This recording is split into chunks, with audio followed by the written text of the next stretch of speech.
Gerald Celente spends most of his time desperately hoping that he's wrong and lamenting the fact that he's usually right.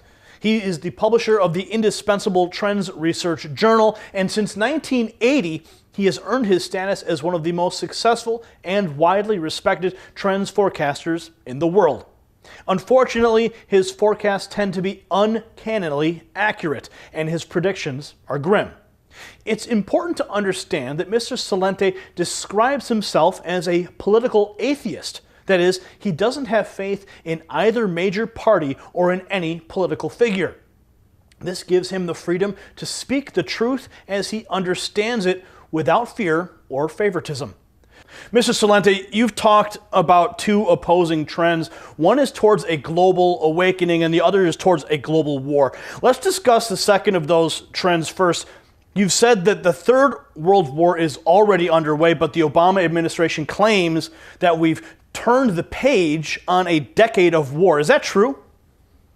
Well, look at the current events making future trends. They're now talking about, hey, we're going to keep those troops over there in Afghanistan. Look at the lovely news coming out of Iraq this week. Well, only another 22 dead.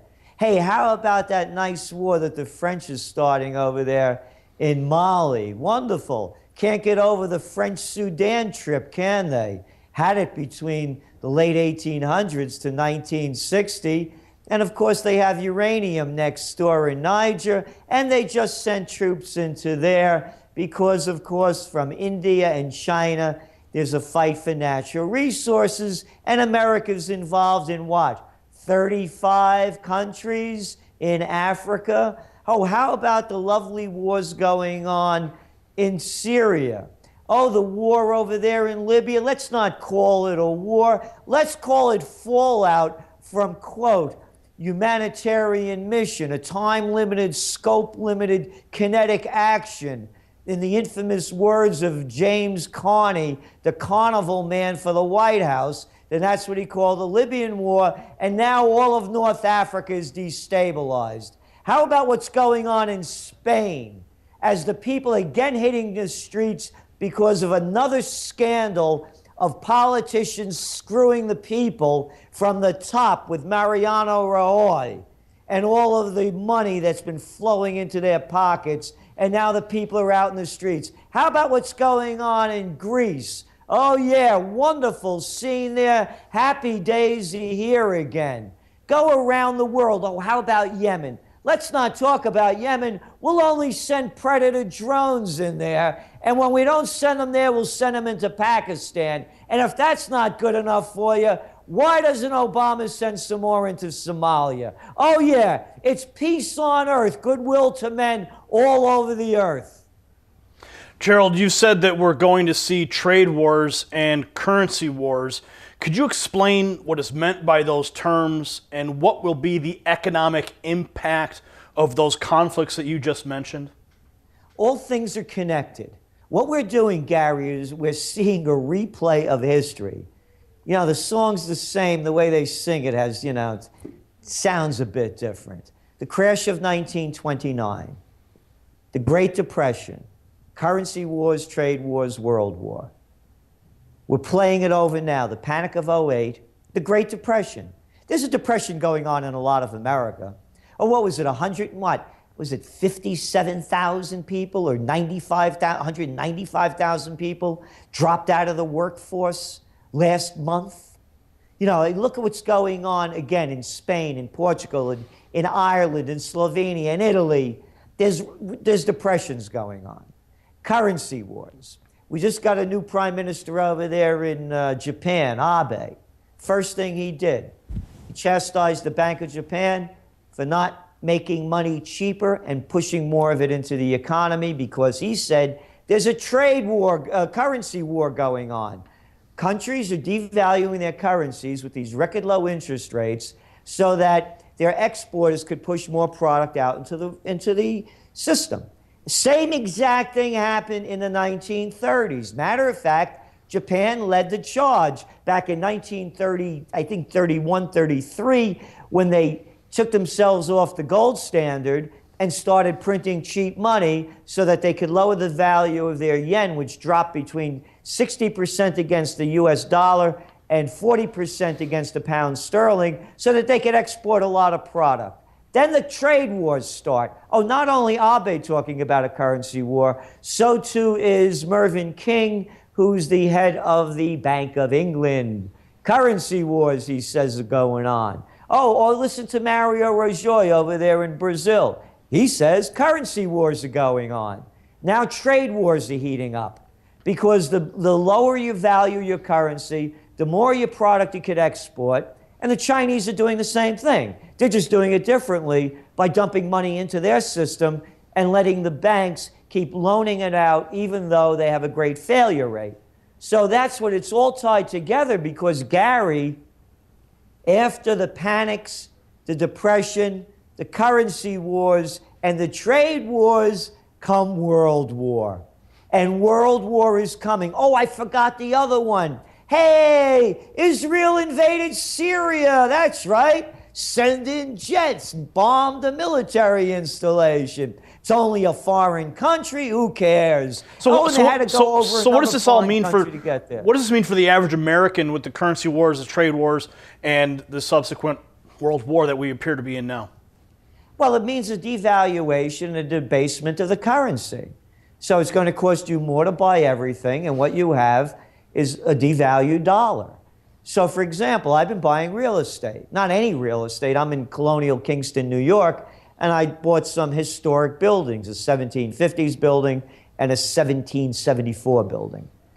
I got a commercial loan for 3.25%, locked in for 20 years, and they covered closing costs. What does that mean? I'm going to pay it back with cheap money. Low interest rates, that's what's keeping the economy going. It goes back to currency wars and trade wars. That's what it means to the average person. It means to the average person that you're going to work harder to get less. So are we already seeing price increases across the boards at supermarkets and gas stations? Yes, by the way, look at the price of gasoline. That's a great one. That's a great political tool, gasoline, because everybody feels it when you go to the pump.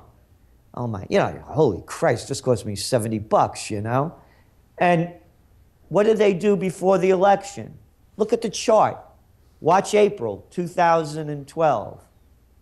Watch gasoline prices continue to go down until they reached the bottom around September.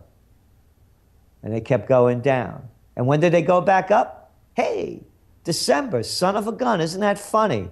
Wonder why. So yeah, they're feeling it at every level. And then are you saying, Gerald, are you saying that the gas price is directly tied to the electoral cycle? I would say it's very coincidental. That why would they drop during that short period? And would I put it past the administration? Read my lips, no new taxes. I didn't have sex with that woman, Monica Lewinsky. I smoked, but I didn't inhale. Saddam Hussein has weapons of mass destruction and ties to Al-Qaeda. Why would anybody believe anything that these people do other than doing it for their own self-interests? So I wouldn't put anything past anybody, because to get elected and to be on that power trip, you don't care what you do. All you want to do is get what you want. Gerald, I want to talk about the fiscal cliff for a moment, because we've been told that the tax compromise arranged between Congress and the White House averted a plunge over the so-called fiscal cliff. Did we change course or merely slow down a bit? Because on February 1st, the Dow climbed over 14,000 for the first time in years. The Obama administration admits that the economy contracted during the last quarter, but insists that the recession is over and a weak recovery is underway. How do you explain what is happening? First of all, let's just a little bit of history here. You could also listen to what the Federal Reserve says and does. Go back to the minutes that were just released, Fed minutes, prior to the panic of '08. Every one of them got it wrong. They released this information 5 years after they do it, so that we have no recall of what happened before. And they released the information on a Friday night, which means it hit the news on Saturday, the least read and least watched news day of the week. Why would anybody believe what the administration or anybody else says about where the economy is going, since, check this one out, for everybody with attention deficit disorder, Obama said in 2009 that if we instituted his economic program, you remember the cat, the brilliant Larry Summers. You can never say that guy's name without putting brilliant either before, in the middle, or after. Unemployment in 2010 was supposed to go down to 7.2%. Everything they do, they fail at. So, where is it going? The stock market. Why is it that high? Because of low interest rates. They're forcing people to put their money into equities. Number two, there used to be this strange little habit that people used to have when I was a young guy. They used to put money in the bank and they used to save it, and they'd get more out on interest than when they put it in. Yeah, it's an arcane thought. Now you put money in the bank. When you get it out, it's worth less than when you put it in. The other factor, corporations are sitting on tons of money. Why? Very simple. Look at median household income. It's declined. It's below 1999 levels. So people are earning less and productivity is going way up. They're doing a lot more. So the companies have a lot of cash and they're in the stock market. The stock market is a total disconnect to what's going on Main Street. Now, you've said the Obama administration cooked the books to get reelected. We just were talking about the gas prices and the tie-in to the electoral process. What did you mean by cooking the books? Actually, I didn't say that. That was Russia Today interviewed me, and they asked me if Obama cooked the books. And I said, I have absolutely no way of knowing. But what I do know is that when we saw the decrease in the GDP in the fourth quarter, and for example, you had a decline of 22% in military spending, you had an increase in the third quarter. So in other words, they overfilled the third quarter in spending because the fourth quarter is not reported until after the election. Whether or not they did that purposely or not, I have no way of knowing. But again, you look at other factors as well in the decline of the economy. And again, I'm not accusing them of cooking the books. I don't know what they're doing. All I could do is look at the facts. But there are other real facts in here. You look at a decline in the fourth quarter, also look at exports. They were down 5.7%.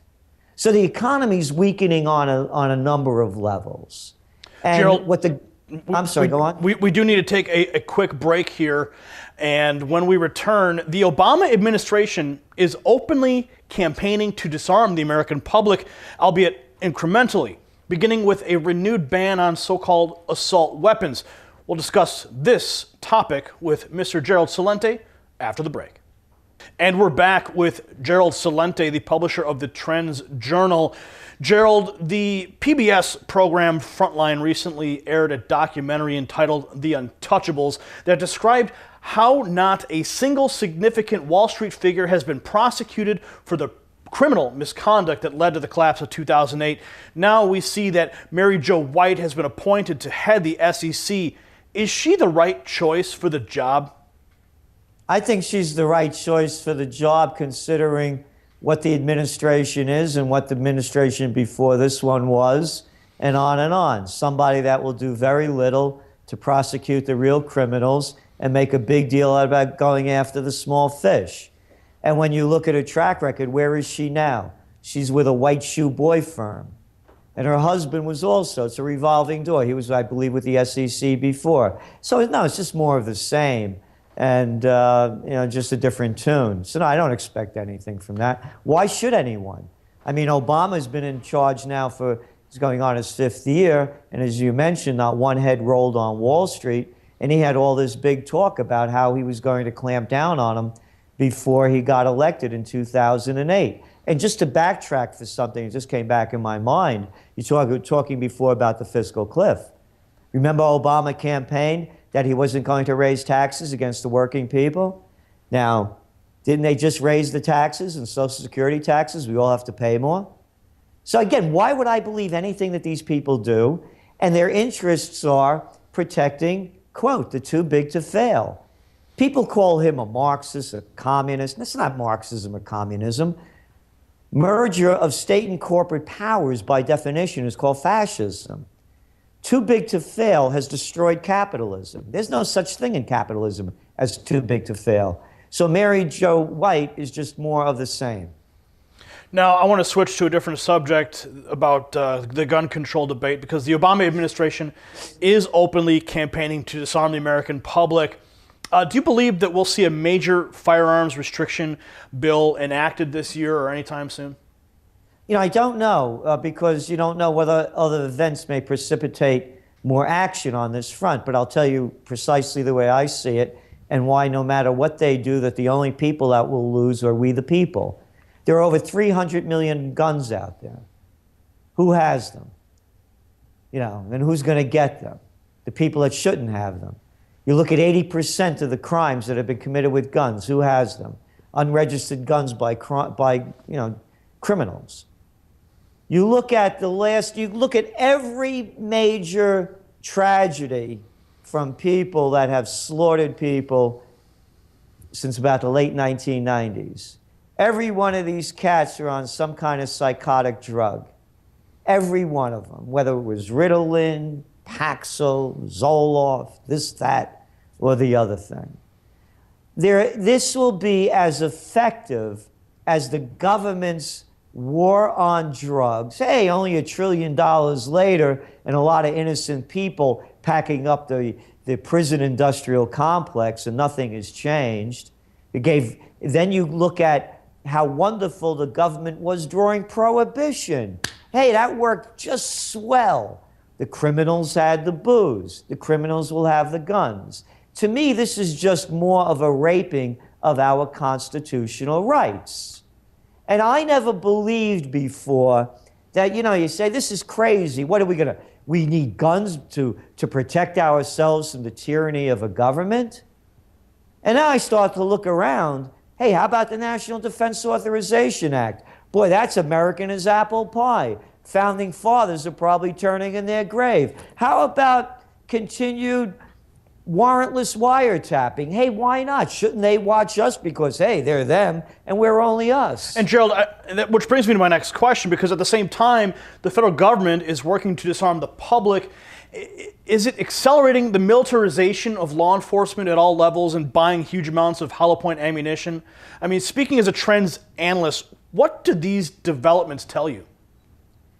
Well, they tell us, and this is what the TrendsJournal is a lot about in this current edition, is that they too anticipate a breakdown of the economy. They're not that stupid. I mean, even they know that you can't just keep printing cheap money. And when the system breaks down, there's going to be a lot of disturbances going on. You know my saying, when people lose everything and have nothing left to lose, they lose it. And you're going to see more and more people losing it. A militarization, look what the cops look like.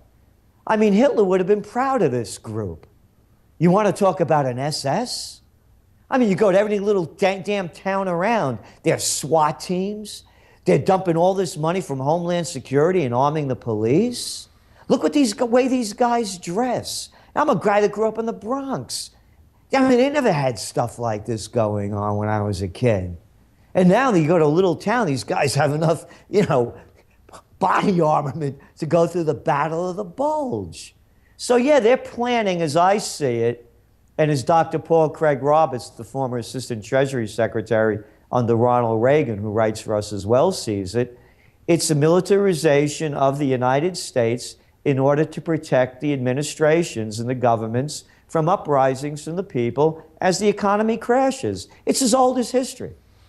Gerald, after discussing all of these grim developments, could you describe what you've called an ongoing global awakening, and what hope can the American people have for the future or the year 2013 ahead?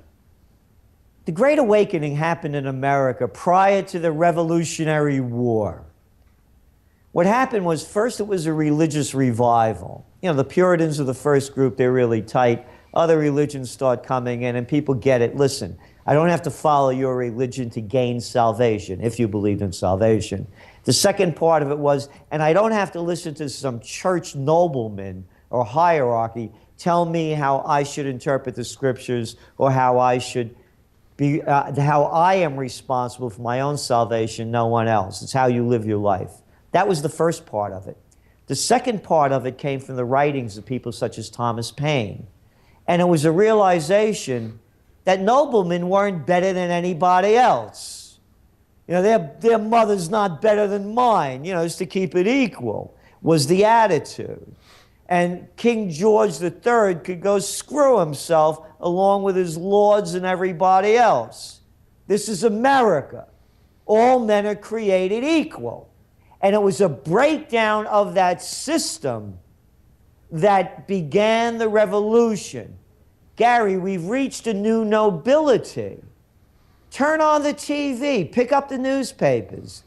Every time these prime ministers, chancellors, or presidents show up, they got a bunch of flunkies dressed up in the uniform of choice from whatever era you want. They're all saluting. Red carpets are rolled out. They wave from their royal coaches, these jumbo jets, and they've raised themselves to a level of nobility.